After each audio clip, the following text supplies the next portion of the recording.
Rádio França Internacional.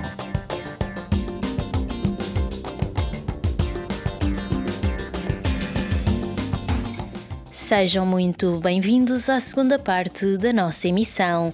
Hoje é segunda-feira, dia do nosso Magazine de Desporto, da autoria de Catarina Falcão, mas já de imediato a reportagem de Miguel Martins. Reportagem. Angola e a União Europeia deverão renovar fóruns empresariais após a primeira edição de um encontro do género na quinta-feira da semana passada em Bruxelas. A chefiar a delegação estava Manuel José Nunes Júnior, Ministro de Estado da Coordenação Económica. Este alega que os resultados em prol da almejada diversificação da economia começam a fazer-se sentir com uma aposta crescente na agricultura angolana. Os resultados que vamos alcançando em termos de agricultura são históricos. Em 2020, que foi um ano terrível para todo mundo, foi o ano mais alto em termos de consequências da pandemia de Covid, em que Angola teve uma recessão, uma contração global da economia de cerca de 5,4%, a agricultura cresceu 5% e não para de crescer. No entanto, a inflação gera grande preocupação em Angola. Há muitos setores socioprofissionais neste momento descontentes, a reclamar. Refiro-me aos professores do ensino superior, refiro-me, por exemplo, aos médicos, aos enfermeiros. Isso tem muito que ver, se calhar, já com a dependência do petróleo que se estava a tentar minorar e que acabou por não vir a ser devidamente suprido, não é? Pôs várias questões. Deixe-me começar com a inflação. A inflação, neste momento, é um fenómeno universal, porque a pandemia do Covid levou a uma disrupção das cadeias internacionais de suprimentos. Falta de contentores, levou a atrasos dos navios em termos de portos.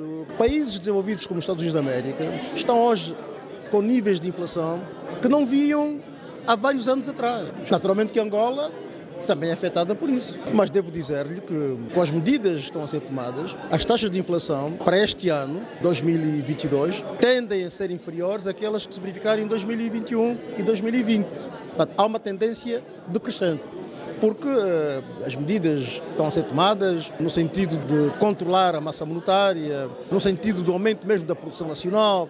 Portanto, tudo isso tem contribuído para que haja uma tendência decrescente dos níveis de inflação em Angola, comparando com 2021. A outra questão que colocou tem a ver com as greves, mas as greves, como sabe, é um processo normal. As classes tendem, de tempos em tempos, a clamar por melhores condições salariais, melhores condições de vida, e as instituições farão o seu máximo para encontrar o equilíbrio. Poderia ser uma oportunidade para Angola esta crise, se Angola conseguisse aumentar ainda assim a sua produção de petróleo. Ora, tem-se a noção de que Angola não tem conseguido aumentar ainda mais a sua produção petrolífera? Diz bem. Angola vive um momento em que os níveis de produção têm estado a diminuir. Desengajamento dos investimentos? Não, porque fundamentalmente não se fizeram investimentos no momento próprio. A produção de petróleo é algo que tem que ser alimentado com novas descobertas. E as novas descobertas fazem com investimentos em tempo oportuno. O crescimento da produção petrolífera foi negativa nos últimos 3-4 anos, mas a nossa previsão para 2022 é já uma taxa de crescimento positiva do setor petrolífero. Por sua vez, o ministro angolano da Economia e Planeamento, Mário Augusto Caetano João, confirma que este fórum deve vir a tornar-se periódico. A ideia é de ser periódico, pelo menos uma vez por ano, idealmente 2 vezes por ano, porque de facto as áreas de oportunidade de negócio são imensas. Nós até podemos eventualmente tematizar os nossos fóruns, por exemplo, fazer um fórum do agronegócio, não é? Angola, União Europeia, fazer um fórum das tecnologias disruptivas, Angola, União Europeia. Portanto, podemos tematizar para termos mais foco e para ganharmos resultados mais rápidos, não é? Presumo também que a aposta seja a diversificação da economia. Angola continua a ter uma imagem de país produtor de hidrocarbonetos, essencialmente. Não é? Exato. O nosso caminho pela diversificação da economia, ele de facto ainda é longo, mas já começamos a dar passos significativos. Os passos significativos não são na redução da produção de hidrocarbonetos, não. Eles estão mais no aumento da produção do setor não petrolífero. Ou seja, nós aumentando a produção do setor não petrolífero, nós vamos diminuindo a contribuição do setor petrolífero no PIB.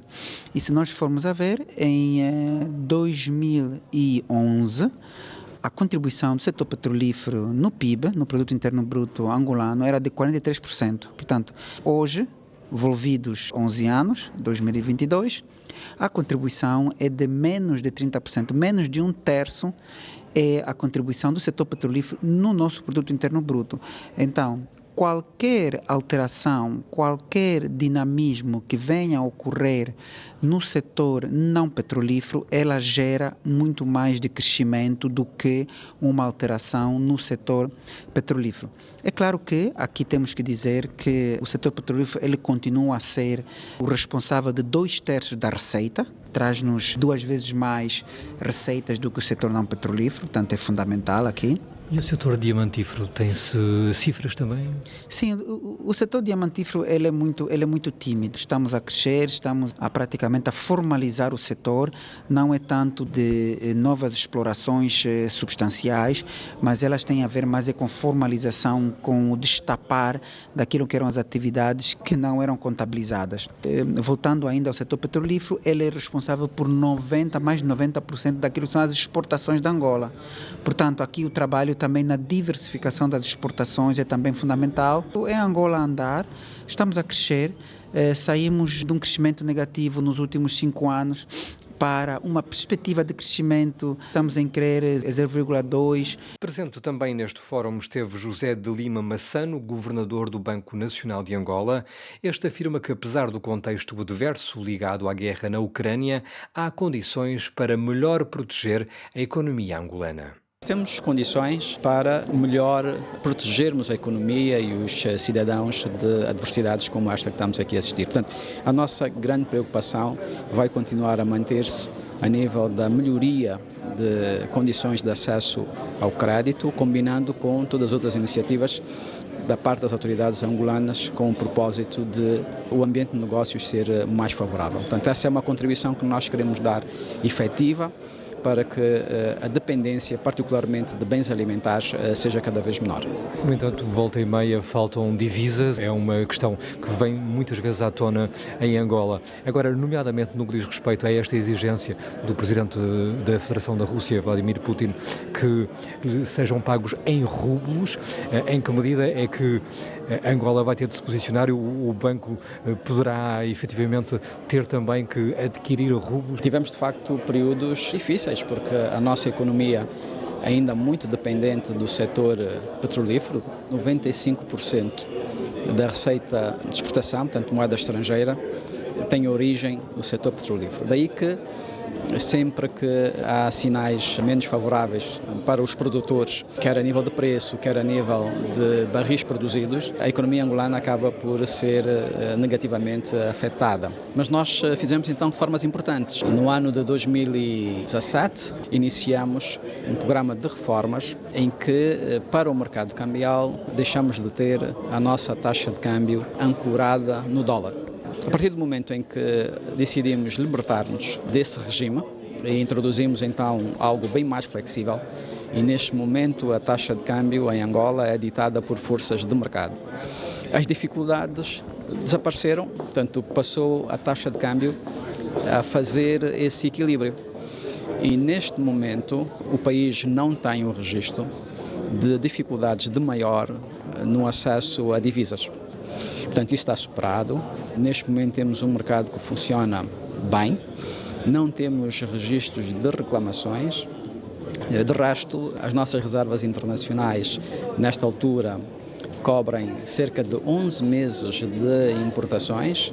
Temos as contas externas equilibradas, a economia neste momento gera superávites e disso também tem resultado numa apreciação do Kwanza, tanto a nossa moeda. E o modelo que temos hoje para o funcionamento do mercado cambial, sobretudo a determinação da taxa de câmbio, elimina parte dos tais choques externos a que a nossa economia teve exposta durante muitos anos. Tem também acesso a rublos, nomeadamente, se for caso disso?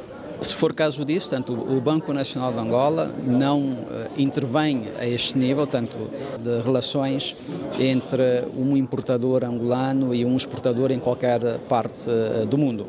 Portanto, o que nós temos são regras gerais, nós fazemos regulação, nós fazemos supervisão e a cada um dos operadores depende então tomar as decisões que entender as mais acertadas. A economia angolana apostada nos negócios com a União Europeia e a perspectivar, após um primeiro fórum empresarial em Bruxelas, novas edições de um evento reunindo os atores de ambos os lados.